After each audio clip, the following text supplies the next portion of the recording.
Hi friends, మన first Hyderabad to Coimbatore ride. ఎప్పుడూ travel చేస్తూ ఉంటా, కానీ ఈసారి మాత్రం కన్ఫామ్గా ఒక చోటుకి వెళ్ళాలి, ఇంత దూరం లాంగ్ ట్రావెల్ చేయాలనిపించి ఫిక్స్ అయ్యా. స్టార్ట్ అయింది రైడ్. ఇక్కడ నుంచి కోయంబత్తూర్ డైరెక్ట్గా చూద్దాం.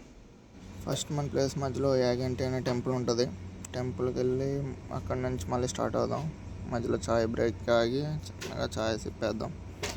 బాగుంది, మధ్యలో రెయిన్బో ఒకటి మంచిగా బలి వచ్చింది. రెయిన్బో అక్కడ యాగంటి టెంపుల్కి వచ్చాం. పళ్ళు అన్నీ తీసుకున్నాం దేవుడి కోసం.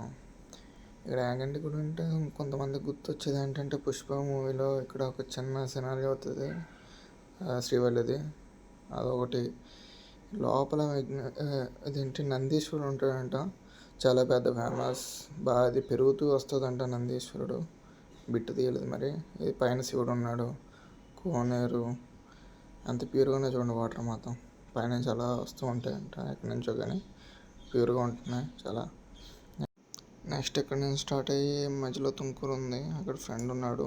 తన దగ్గరికి వెళ్ళి రజనీకాంత్ సినిమా వచ్చింది కదా, అక్కడి నుంచి చూసి తనతో కొంచెం టైం స్పెండ్ చేసి అక్కడి నుంచి మళ్ళీ స్టార్ట్ అవుతా కోయంబత్తూర్ టు. ఓకే.